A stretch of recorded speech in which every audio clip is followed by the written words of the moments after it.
Hello students, मेरे Pratap sir आप सभी का आरपी स्टडी क्लास में स्वागत करता हूं। आइए स्टूडेंट्स, आज हम लोग क्लास 12 फिजिक्स में प्रत्यावर्ती धारा चैप्टर से एक इम्पॉर्टेंट टॉपिक पढ़ेंगे। ट्रांसफार्मर क्या है इसके बारे में पढ़ेंगे, और ट्रांसफार्मर का सिद्धांत क्या है, संरचना क्या है, कार्यविधि क्या है, इसके बारे में पढ़ेंगे। ये बोर्ड एग्जाम के लिए आपके बहुत महत्वपूर्ण है। आप लोग अंत तक बने रहिए, ये वीडियो आपके बोर्ड एग्जाम के लिए बहुत ही महत्वपूर्ण साबित होगा।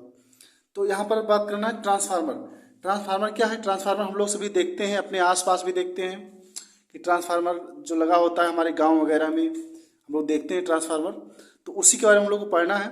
तो ट्रांसफार्मर क्या होता है? ट्रांसफार्मर एक प्रकार की एक ऐसी युक्ति है जिसकी सहायता से प्रत्यावर्ती वोल्टेज बढ़ाई अथवा घटाई जा सकती है। आवश्यकता अनुसार निम्न प्रत्यावर्ती वोल्टेज को उच्च प्रत्यावर्ती वोल्टेज तथा उच्च प्रत्यावर्ती वोल्टेज को निम्न प्रत्यावर्ती वोल्टेज में बदल सकते हैं। ठीक, ट्रांसफार्मर का कार्य क्या होता है कि ट्रांसफार्मर एक प्रकार का क्या है, उपकरण है जिसकी सहायता से हम प्रत्यावर्ती वोल्टेज क्या करते हैं, घटा सकते हैं या बढ़ा सकते हैं आवश्यकता अनुसार अपने। ठीक, अब बात करते हैं सिद्धांत की। तो ट्रांसफार्मर का जो सिद्धांत होता है वो ट्रांसफार्मर अन्योन्य प्रेरण के सिद्धांत पर कार्य करता है। अब आती है बात कि अन्योन्य प्रेरण क्या है। देखिए, यदि निकट रखी दो कुंडलियों में से दो कुंडलियां रखी हों, उसमें से किसी एक में धारा में के मान में परिवर्तन करें तो दूसरी निकटवर्ती कुंडली में चुंबकीय फ्लक्स में परिवर्तन होता है और उसमें भी धारा प्रवाहित होने लगती है। इसी घटना को क्या कहते हैं? अन्योन्य प्रेरण कहते हैं। ठीक, अब ये हो गया कि ट्रांसफार्मर क्या है, ट्रांसफार्मर के सिद्धांत पर कार्य करता है। अब बात करते हैं ट्रांसफार्मर के प्रकार। तो देखिए, ट्रांसफार्मर दो प्रकार के होते हैं, एक होता है उच्चाई ट्रांसफार्मर और एक होता है अपचाई ट्रांसफार्मर। उच्चाई का मतलब होता है क्या कि वह ट्रांसफार्मर जो निम्न प्रत्यावर्ती वोल्टेज को उच्च प्रत्यावर्ती वोल्टेज में बदलता है, उच्चाई ट्रांसफार्मर कहलाता है। कहने का मतलब जो कम वोल्टेज को अधिक वोल्टेज में चेंज कर दे उसे क्या कहते हैं, उच्चाई ट्रांसफार्मर कहते हैं। और जो उच्चाई ट्रांसफार्मर होता है इसमें जो होता है प्राथमिक कुंडली में फेरों की संख्या कम और तार मोटे होते हैं, और द्वितीय कुंडली में फेरों की संख्या अधिक होती है और तार कैसे होते हैं, पतले होते हैं। ठीक, ये चीज ध्यान रखना है।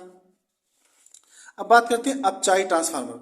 तो वह ट्रांसफार्मर जो उच्च प्रत्यावर्ती वोल्टेज को निम्न प्रत्यावर्ती वोल्टेज में बदलता है, अपचाई ट्रांसफार्मर कहलाता है। ठीक, ट्रांसफार्मर में अपचाई क्या होता है कि वह ट्रांसफार्मर जो उच्च प्रत्यावर्ती वोल्टेज को निम्न प्रत्यावर्ती वोल्टेज में चेंज करता है वो क्या कहलाता है, अपचाई ट्रांसफार्मर। अपचाई ट्रांसफार्मर का देखिए चित्र देखिए, इसमें क्या होता है जी, ये प्राथमिक कुंडली है और ये क्या है, द्वितीय कुंडली। कुंडली का मतलब होता है कि जो तार होते हैं वो तारों से मतलब उसमें जैसे कोई ये इसमें आयताकार जो पट्टियां होती है इसमें तार से लिपटे हुए होते हैं, उसे कुंडली कहते हैं। ठीक, अब देखिए प्राथमिक कुंडली में फेरों की संख्या अधिक होती है और तार कैसे होते हैं, पतले होते हैं। और द्वितीय कुंडली में अपचाई ट्रांसफार्मर में फेरों की संख्या कम और तार कैसे होते हैं, मोटे होते हैं। और इसमें जो लाइनिंग दिखाया गया है क्या है, लोह की पटलित रोड। ठीक, ये अब देखिए, ये ट्रांसफार्मर की संरचना की बात करें, देखिए इसमें आयताकार जो होती है वो पट्टी होती है लोहे की, नर्म लोहे की होती है, जो एक के ऊपर एक रख करके वर्निश द्वारा जोड़ करके बनाई जाती है। इसमें वर्निश इसलिए लगाया जाता है ताकि क्या हो कि ये जो पट्टियां हैं एक दूसरे से क्या रहें पृथक। ये जो लाइनिंग आपको दिख रहा है, ये लाइनिंग का मतलब है कि पट्टियों को रख रख के बनाया गया है। ठीक, और ये ऊपर है प्राथमिक कुंडली और नीचे है द्वितीय कुंडली। प्राथमिक कुंडली में प्रत्यावर्ती धारा मेंस को जोड़ते हैं, इसमें धारा के मान में परिवर्तन करते हैं। तो द्वितीय कुंडली में क्या होता है, चुंबकीय फ्लक्स में परिवर्तन होने लगता है और इसमें भी क्या होती है, धारा प्रवाहित होने लगती है। ठीक, ये इस प्रकार से ट्रांसफार्मर का चित्र दिखाया गया। अब बात करते हैं रचना की। तो रचना क्या होती है इसकी, देखिए यहां पर लिखा हुआ है कि इसमें कच्चे लोहे की आयताकार, नर्म लोहा बोलिए कच्चा लोहा बोलिए, आयताकार गोलाकार मुड़ी हुई पत्तियां एक पटलित क्रोड के रूप में होती हैं। ये पत्तियां एक दूसरे के ऊपर वर्निश से जोड़ दी जाती हैं। वर्निश यानी कि वर्निश एक केमिकल है जिससे जोड़ दी जाती हैं, जिससे कि ये पत्तियां एक दूसरे से क्या रहे, पृथक रहे। अतः क्रोड में कम भौर धारा उत्पन्न हो और क्रोड में क्या हो, कम भौर धारा उत्पन्न हो। ठीक है, और ऊर्जा का ह्रास भी क्या होता है, घट जाता है। ठीक, इसमें दो कुंडलियां होती हैं, अभी दिखाया हमने कि ट्रांसफार्मर में कितनी कुंडलियां होती हैं, दो कुंडलियां होती हैं। ऊपर होता है एक कुंडली और एक कुंडली क्या होता है, नीचे होता है। ऊपर वाली कुंडली को प्राथमिक कुंडली, इसको क्या बोलते हैं, द्वितीय कुंडली। इसको बोलते हैं निर्गत कुंडली और इसको बोलते हैं निवेशी कुंडली बोलते हैं। ठीक, अब देखिए कह रहा है कि प्राथमिक कुंडली से प्रत्यावर्ती धारा स्रोत जुड़ा होता है प्राथमिक कुंडली को निवेशी कुंडली तथा द्वितीय कुंडली को निर्गत कुंडली कहते हैं। देखिए संरचना में आपको क्या करना है, बस ज़्यादा नहीं लिखना है, बस संरचना कैसे आपने बनाया ये लिख देना है। ठीक, अब कार्यविधि देखिए कार्य कैसे करता है ट्रांसफार्मर। देखिए यहाँ पर लिखा जब प्रत्यावर्ती धारा, जब प्राथमिक कुंडली के सिरों के बीच AC वोल्टता लगाई जाती है, यानी प्रत्यावर्ती वोल्टेज लगाया जाता है, तो उस कुंडली में धारा बहने लगती है। मतलब प्राथमिक कुंडली, जिस कुंडली को मतलब ऊपर रखते हैं उसी में हम लोग क्या करते हैं, प्रत्यावर्ती वोल्टेज लगाते हैं, तो उसमें क्या होती है, धारा बहने लगती है। और द्वितीय कुंडली से बद्ध चुंबकीय फ्लक्स में बार बार परिवर्तन होने लगता है, जिससे उसमें उसी आवृत्ति का विद्युत वाहक बल उत्पन्न रहता है। ठीक, और क्या होता है, उसमें भी धारा प्रवाहित होने लगती है। इसी प्रकार क्या करता है ट्रांसफार्मर कार्य करता है, इसी प्रकार कार्य करने लगता है। ठीक, अब इसमें थोड़ा सा सूत्र भी कुछ होता है। देखिए जैसे प्राथमिक कुंडली में होती है ऊपर और नीचे क्या होती है, द्वितीय कुंडली होती है। तो लिखेंगे कि माना प्राथमिक कुंडली के सिरों पर आरोपित विद्युत वाहक बल EP तथा प्राथमिक कुंडली में फेरों की संख्या NP और चुंबकीय फ्लक्स क्या है फाई हो, तो प्राथमिक कुंडली में उत्पन्न विद्युत वाहक बल, देखिए विद्युत वाहक बल जो होता है हम लोग जानते हैं फैराडे, द्वितीय नियम फैराडे क्या होता है, E बराबर -N डेल्टा फाई बटे डेल्टा टी। तो यहाँ द्वितीय नियम से फैराडे क्या होगा, EP बराबर -NP ब्रैकेट में डेल्टा फाई बटे डेल्टा टी। ये कहाँ से लिखा गया, फैराडे के द्वितीय नियम से। ठीक, अब देखिए इसी प्रकार से द्वितीय कुंडली में उत्पन्न विद्युत वाहक बल, देखिए EP का मतलब होता है प्राइमरी, P का मतलब क्या प्राइमरी, E का मतलब विद्युत वाहक बल, यानी प्राथमिक कुंडली में विद्युत वाहक बल। यहाँ पर लिखा ES बराबर -NS डेल्टा फाई बटे डेल्टा टी। ES यानी द्वितीय कुंडली में विद्युत वाहक बल और -NS मतलब द्वितीय कुंडली में फेरों की संख्या डेल्टा DT बटा D फाई बटा DT। अब समीकरण 1 को क्या करते हैं, समीकरण 2 से क्या करते हैं, भाग करते हैं। ठीक, अब देखिए इसको कैसे करना है, यहाँ पर दिया हुआ है, देखिए लिखा हुआ है कि समीकरण 2 को समीकरण 1 से भाग करने पर, देखिए समीकरण 2 था वो क्या दिया था, ES बराबर -NS D फाई बटा DT दिया था, और समीकरण प्रथम क्या देते EP बराबर -NP DT बटा D फाई बटा DT।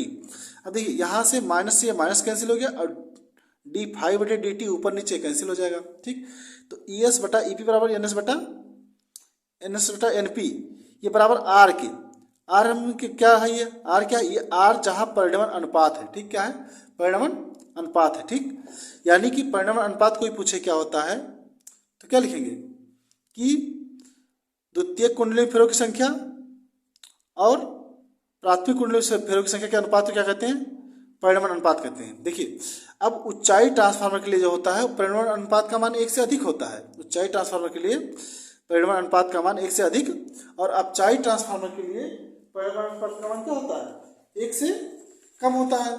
ठीक है, ये होता है परिणमन अनुपात। ठीक, कि ऊंचाई के लिए क्या 1 से अधिक और अपचाई के लिए 1 से कम। जैसे कहने का मतलब है कि यदि R का मान परिणमन अनुपात का मान 1 से अधिक है, ठीक है, तो वो ट्रांसफार्मर कैसा होगा, ऊंचाई ट्रांसफार्मर होगा। और जब ऊंचाई ट्रांसफार्मर होता है तो उसमें फेरों की संख्या क्या होगी, अधिक होगी द्वितीय कुंडली में, और प्राथमिक कुंडली में क्या होगी, कम होगी। ठीक है, ये होता है। और यदि परिणमन अनुपात का मान 1 से कम है तो अपचाई ट्रांसफार्मर है, और अपचाई ट्रांसफार्मर में क्या होता है कि प्राथमिक कुंडली में फेरों की संख्या अधिक होती है और द्वितीय कुंडली में फेरों की संख्या क्या होती है, कम होती है। ठीक, इस प्रकार से होता है।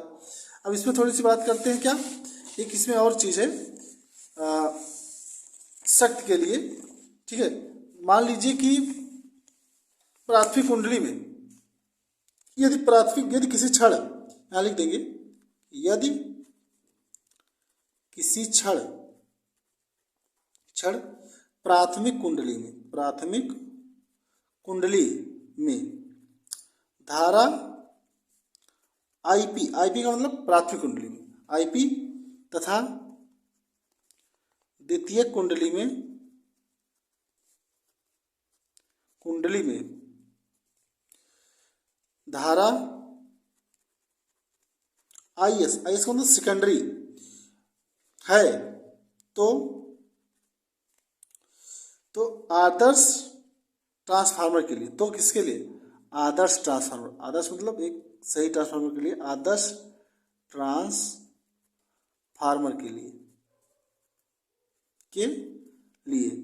क्या होता है प्राथमिक कुंडली में शक्ति, प्राथमिक कुंडली में शक्ति, ये बराबर किसके होता है? द्वितीय कुंडली में शक्ति, द्वितीयक कुंडली में शक्ति।